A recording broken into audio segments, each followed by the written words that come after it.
Hey guys, it's Comic Crack, and here we are with a bit of an unboxing video. I couldn't help it. I'm pretty damn excited about this. There's a user who I follow, a YouTube guy that I follow. Now I hope I pronounce this right. Jonah Angello, Jonangello. I believe it was Earl Grey who turned me on to his channel, if I'm not wrong, if I'm not mistaken about that. So first of all, thanks to both of them. This Jonah Angello had sent me a message before about a company called Blast City. Is that what it's called? Let me just check here. Yeah, Blast City Games, because they did this game, a couple of games. They've done quite a few games. One of them was called Cave Evil, that has a really amazing trailer for the video game, I believe done by a guy named Damon Packard, who's done a few movies as well. And then they did this game that I bought, which I'll show you in a minute, but just really impressed with their design and kind of just the oddities of the games a little bit. Just really unique shit. So Jonah Angello had done an unboxing where he showed off all the pieces, and I was like, oh, I can't believe it. So I had saved up a bit of money and eventually ordered it online, and I'll put links to everything down in the description. But let's have a look at the game called... It's called The Mushroom Eaters. So here's the front of the box first of all, and this kind of gives you a really good idea of what the art is contained. Oh, there I am in the reflection. Art contained inside. Have a look around here too. And then the sides here, there's a good, there you go, The Mushroom Eaters. And there's their little Blast City Games logo. So I guess this game had come out before in a very limited run. Now, I don't know the numbers offhand. I believe the first print run was 50 because they were kind of handmade games. And now the print run on this 2014 edition, I believe, is 500. I think it said on the site. So let's get my handy dandy knife here and let's have a look. So yeah, I mean, I've been a bit obsessed. You know, as I believe we probably all do at times, we get obsessed with things. But I was just really curious about this game, and from what it sounds like, there's a board game website that I'm kind of a member of, where they have some information about the creator, whose name is Nate Hayden, from Colorado. Now, some of the names that were floating around, like this Damon Packard is a name that I'm familiar with. I think one of the names from when they list like the designers and artists and things, there was a band, Commode Minstrels in Bullface.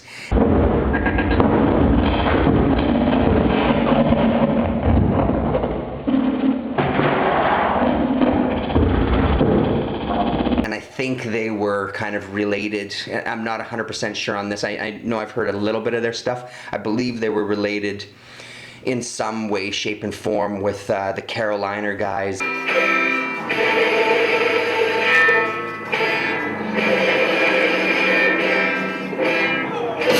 In San Francisco, and this guy Grux, and these guys who do this amazing, what I find I love, it's my favorite style of kind of experimental noise type music. Lots of really incredible costumes involved. Being up in Canada, I've never witnessed any of these shows, but there's plenty of videos on YouTube. So I believe that this Nate Hayden might have been at one time affiliated with that group of people, but I don't know that for a fact. It's just that they had that Commode Minstrels in Bullface band name listed when it came to the art, and I believe that was for the art for Cave Evil, but it might have also been in relation to this one too. And I see on his box there, he doesn't live in San Francisco, but that doesn't mean that there's still no relation. So let's see if I can open this sucker up here. You just, it's one of those things, you know how much I love, I'm going to put you down for a minute. You know how much I love my outsider and weird art. This just falls into the whole thing for me. So let's start out with this first. Oh, the book. So I'll just read you this introduction. The shaman is old. A future practitioner must be chosen to guide others into their altered states of consciousness for the purpose of physical and psychic healing. As part of an ancient tradition, apprentices gather around a fire to drink a strong mushroom potion. The shaman's quarters are warm and comfortable. The fire burns in the middle of the hut. Smoke moves through a hole in the roof. The sun will set soon. The shaman and each apprentice drink from the bowl simmering near the fire. The taste is bitter and revolting. The shaman's assistant does not drink. He stands calmly beside her. The assistant is invisible. Adorned in animal skins and strange ornaments, the shaman begins to guide the ritual. A drum is tapped with elderly fingers, a primitive, disjointed rhythm. The weathered drum is played for some time and stops abruptly. The shaman looks about the room. She looks up to the ceiling, observing the smoke escaping into the sky. The plants now speak to us. So there's the introduction. So basically, you and some friends drink a mushroom potion and go on a trip, basically.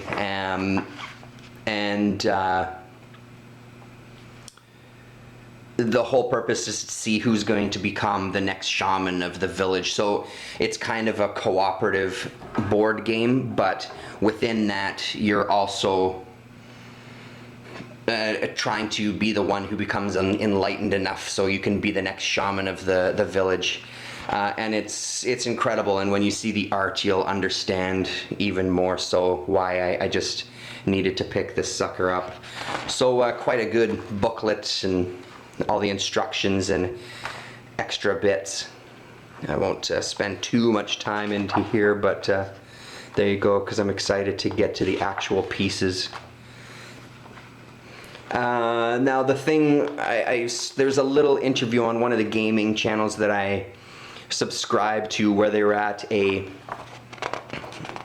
convention of sorts where new games get introduced, and they had an interview with Nate, and he was saying the whole idea for his gaming company and what he wanted to achieve was immersion into a subject.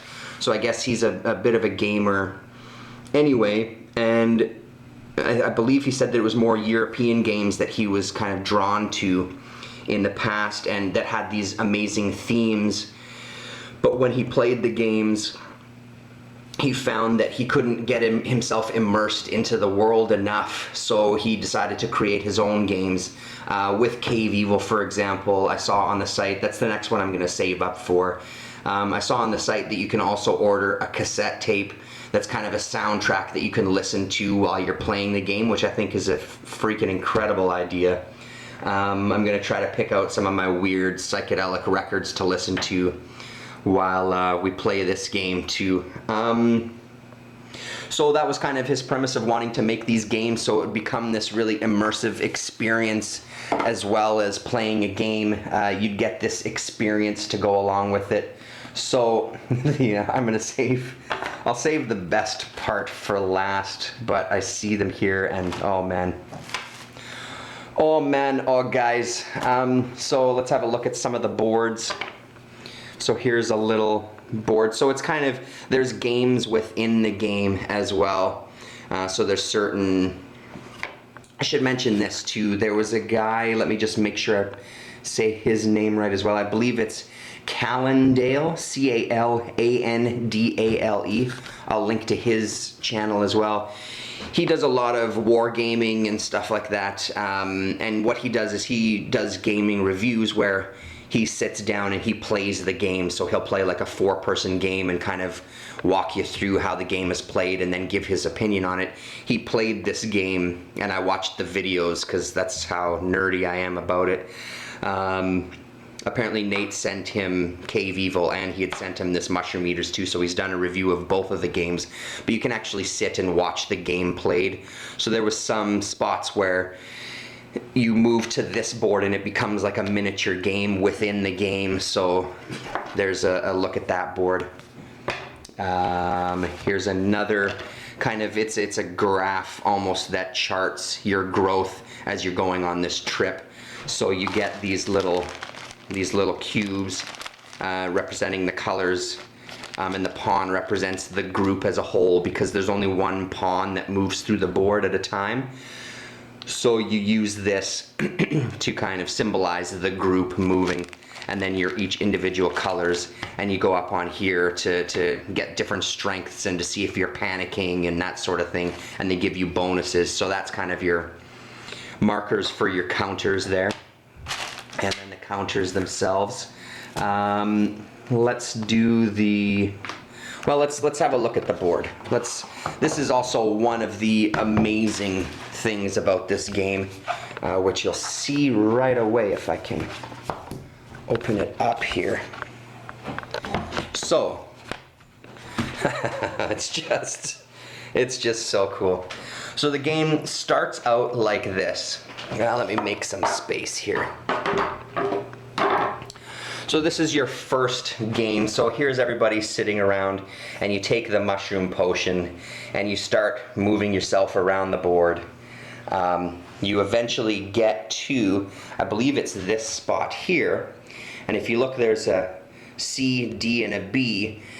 I believe it's when you get there, the board opens up to that pattern, revealing a new game board. So now you get to here, and now you have a new path to take and follow around here. When you get to, I'm not sure, oh, here it is right here. There's the marker right there. So you follow the path around here and you open up the board again to this, which gives you another path to follow, and eventually you end up opening the board some more here, opening the board some more there, until finally you have this entire board open that you're playing. And I mean, each panel opening up represents different parts of your trip, as you're kind of heading deeper and deeper. Oh my God, it's beautiful. It's really, really beautifully done. Oh, there you go. So then eventually the board actually ends up like so. So then the board ends up like this, and you follow yourself around, and I believe that's the finish there, or is it over there? Now I'm not so sure. Anyway, it's an ever evolving game. So, and there's some of the back imagery there. So you might be wondering, man, that board looks really strange. And did I see 3D glasses symbols on there? Motherfucker, you did. So it's a 3D board game, which is supposed to, again, it's about immersion into the, 5 pairs. I thought there was only 4 with it, but there you go. So it's about immersion into the game, so you can play the game with 3D glasses, and obviously I'm not going to hold it up to the lens because it's not going to do anything for you. And apparently it makes the board even more vibrant and comes alive, and there's some things even in the cards and stuff that get revealed if you have the 3D glasses on, things that you can see more clearly. So it just adds that extra dimension to the game. And yeah, I'm like a school kid here. My insides are so giddy. Then there's another set of glasses. Oh yeah, they're just oh, forget about it. So great. Anyway, that's just incredible. So ridiculously, like, it's stuff like this. It just makes me really excited about so many things. I mean, it's so unique and so, I don't know, man. It's just so interesting that somebody has this kind of creativity in them that yeah, I love it. I really, really love it. I'm really excited to play this game. I don't know if anybody else in the house is going to be into it as much as I am, but here's hoping. So here's a look at some of the other stuff that comes with it. So there's another 2 pieces there that come with their own little charts and things. Here's kind of the look at the different, it's kind of glaring there. There we go, how's that? So the first hour of your trip, the second hour of your trip, the third hour, 4th hour, the 5th hour, and at every kind of time these tokens come up, from what I remember, depending on those other charts, if you're in the lead in any of these charts, you get some bonuses when these get turned over. These are just some extra tokens. I can't remember what these represent. But the basics is there's stuff that represents, you can see on the back here, these are worth 3 experience points. I believe these down here were worth a half an experience point each, I believe. So there's different ways that you can gain experience and gain knowledge and gain wisdom throughout the game, and the person with the most experience points by the end of the game is the one who becomes the shaman. Let's have a look at these tokens here. Again, I can't talk too much about them in detail because in watching the video, it's different seeing them here. I'll have to play the game, be able to get into more depth. But there's a look at some more of the tokens. Oh, look at that. It's amazing. So amazing. Nate, if you're watching this, thank you very much. It's incredible. And there's a look at the last board. Yeah, there you go.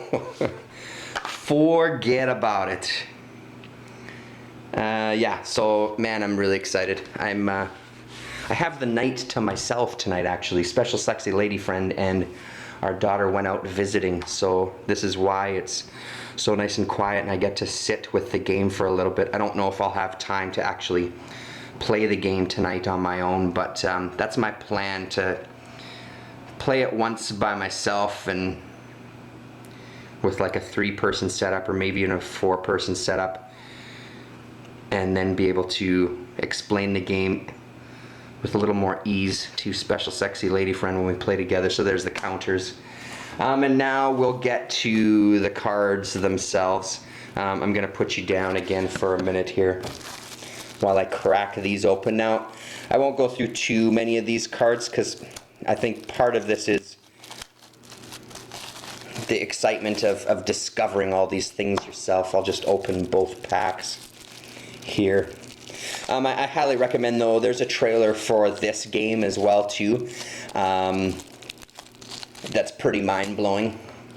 And I'll put links to that as well as links to the Cave Evil trailer. That is just so much fun. So there we go, let's get that over there. Okay, so here we go. Some of the cards. So here's the backs of some of the cards here.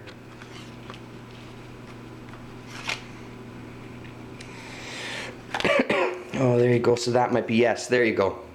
So that shows you, that's for each player, that shows you what each is worth. So yeah, those pieces worth half an experience. The eyes are worth 1 experience. Diamond is 2. The whole head is 3. And the end scoring, so whoever collected the most of these pieces gets an extra 3. Whoever collects the most of those half experience points gets an extra 6 experience, I believe is what that says. And then on this side, some mushrooms. Yeah, so that's those cards. 3, 4, 5, yeah. Oh yeah, here we go. So there's those cards there. Oh my goodness. Oh, that's right. These are the, so what you can do is at certain points of the game, I'm coming apart, it says. At certain points of the game, you can go on an individual path if you choose to. When you go on an individual path, you pick up one of these cards and it becomes its own mini game too, where you start on a point, and this one has a lot of, I believe these are different experiences that you can have on your path, which is another set of cards, and sometimes good, sometimes bad things will happen to you. So each of these individual paths have different things that you can get depending on your cards that you play.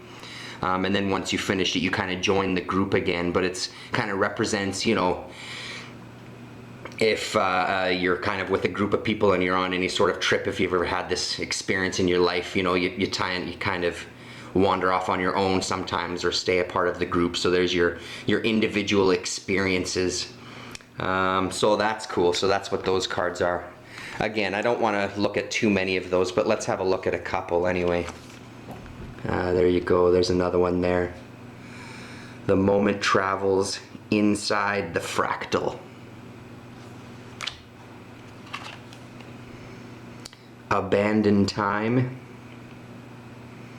Just look at a card there. Let's have a look at maybe 3 more here. So there's another one there. All of us are alone together. With another individual path. Let's see if we can find, oh, here's a good one.